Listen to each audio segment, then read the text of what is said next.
আসসালামু আলাইকুম শিক্ষার্থী বন্ধুরা, সবাই কেমন আছো?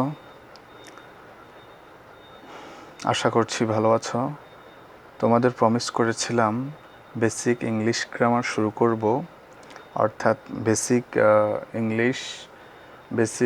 গ্রামার থেকে অ্যাডভান্স লেভেলে। সেই অনুসারে আজকে আমরা কাইন্ডস অফ অবজেক্টস নিয়ে টিউটোরিয়াল সাজিয়েছি। চলো শুরু করা যাক। Kinds of objects. অবজেক্টকে প্রধানত তিন ভাগে ভাগ করা যায়। প্রথমটা হচ্ছে ডাইরেক্ট অবজেক্ট, তারপরটা হচ্ছে ডাইরেক্ট অবজেক্টকে বলা হয় বস্তুবাচক, ইনডাইরেক্ট অবজেক্টকে বলা হয় ব্যক্তিবাচক। আরেকটা হচ্ছে রিটেইনড অবজেক্ট, অর্থাৎ যে অবজেক্টটা অ্যাক্টিভ থেকে প্যাসিভ করার সময় অপরিবর্তিত থেকে যায়, অর্থাৎ এটাকে বলা হয় অপরিবর্তিত একটি অবজেক্ট। ঠিক আছে? আচ্ছা, তারপরে কিছু এক্সাম্পল দেখো। রূপা গেভ মি এ ফ্যান। তাহলে রূপা সাবজেক্ট, গেভ হচ্ছে ভার্ব, মি অবজেক্ট আর এ ফ্যান অবজেক্ট, অর্থাৎ এখানে দুইটা অবজেক্ট হচ্ছে, একটা হচ্ছে মি আর একটা হচ্ছে এ ফ্যান। ঠিক আছে? তো আমরা অবজেক্ট কীভাবে পাবো? ভার্বকে কি বা কাকে দ্বারা প্রশ্ন করলে আমরা অবজেক্টটা পাবো। তা আমরা যদি কি অর্থাৎ হোয়াট দ্বারা প্রশ্ন করি, কি দিয়েছিল? এ ফ্যানটা হচ্ছে ডাইরেক্ট অবজেক্ট। ঠিক আছে? এ ফ্যানটা হচ্ছে ডাইরেক্ট অবজেক্ট। আবার আমরা যদি প্রশ্ন করি কাকে দিয়েছিল, তখন বলা হয় আমাকে। তাহলে এই মিটা হচ্ছে ইনডাইরেক্ট অবজেক্ট। ঠিক আছে? অর্থাৎ এ ফ্যান হচ্ছে বস্তুবাচক আর মিটা হচ্ছে ব্যক্তিবাচক। আচ্ছা, ঠিক একইভাবে আরেকটা এক্সাম্পল দেখো। দ্য কাউ গিভস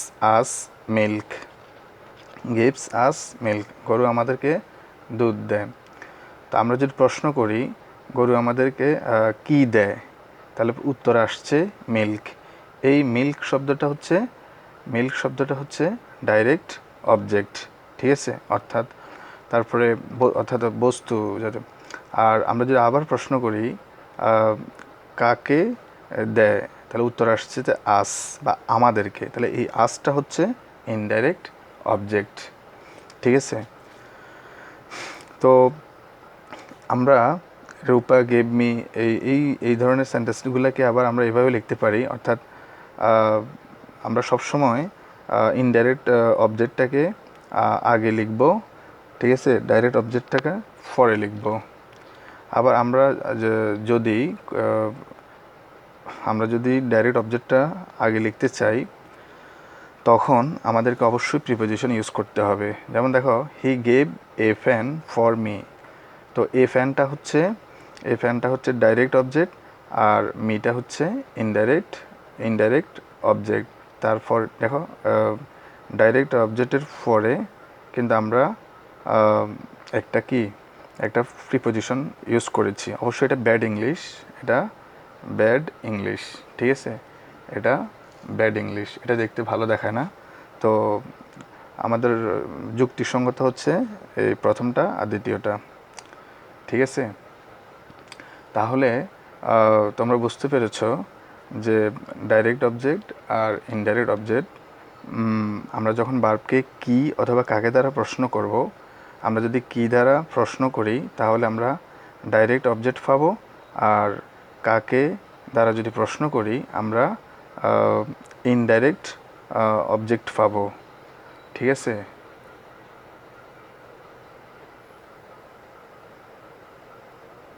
আচ্ছা, তাহলে তোমরা বুঝতে পেরেছ যে কি দ্বারা যদি প্রশ্ন করা হয় ডাইরেক্ট অবজেক্ট, আবার যদি কাকে দ্বারা যদি প্রশ্ন করা হয়, ইনডাইরেক্ট অবজেক্ট। তো এখানে দেখতে পাচ্ছ মি হচ্ছে ইনডাইরেক্ট অবজেক্ট। তারপরে এ ফ্যানটা হচ্ছে ডাইরেক্ট অবজেক্ট। ঠিক একইভাবে বাকি সেন্টেন্সগুলো আশা করছি তোমরা বুঝতে পেরেছ।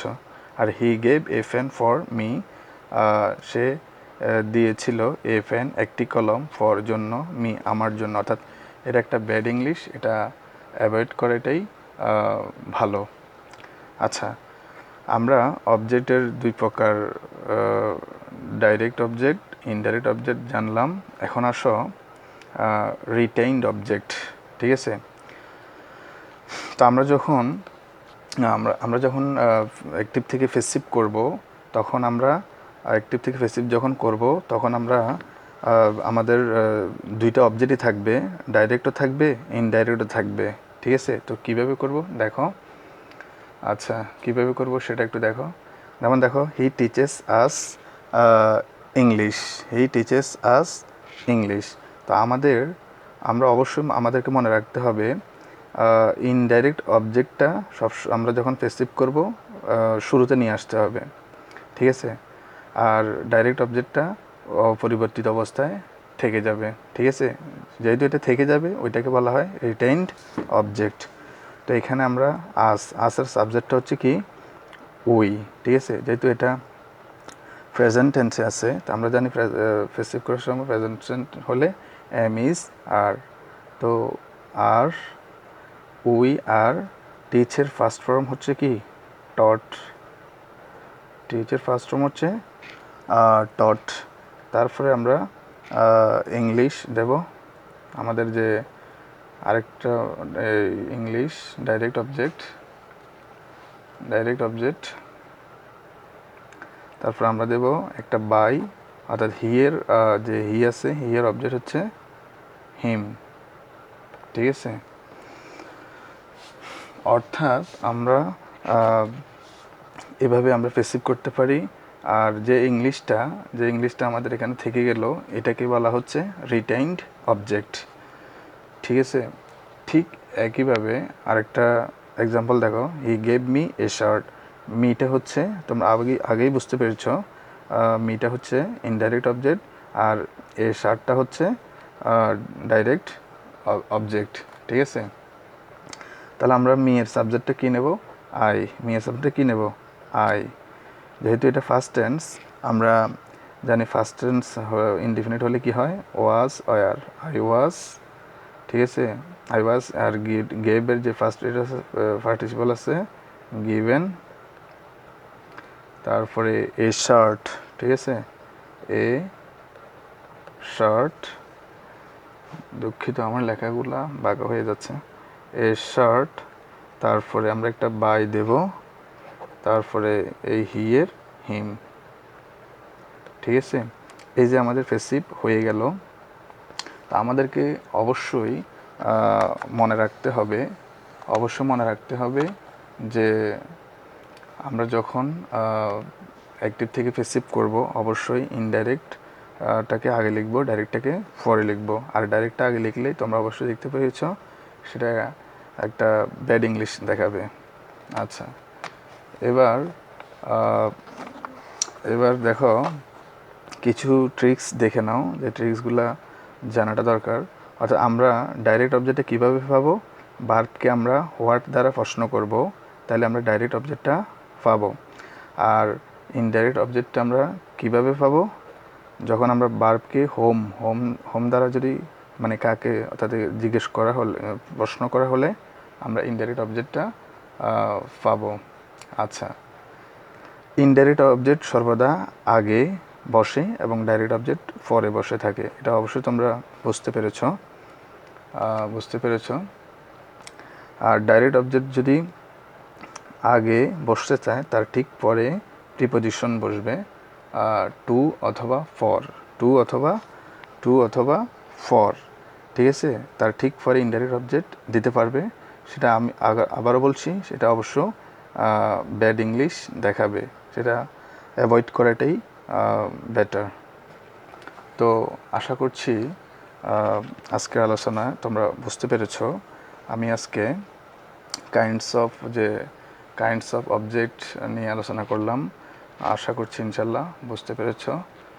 তো 3 প্রকার কাইন্ডস অফ অবজেক্ট নিয়ে আলোচনা করলাম ইনশাল্লাহ। যদি তোমাদের ভালো লাগে আমার চ্যানেলটি অবশ্যই সাবস্ক্রাইব করবে, আমার পাশে থাকবে, পাশে থাকা বেল আইকনটি ক্লিক করবে যাতে তোমরা পরবর্তী ভিডিওটা পেতে পারো। ধন্যবাদ সবাইকে।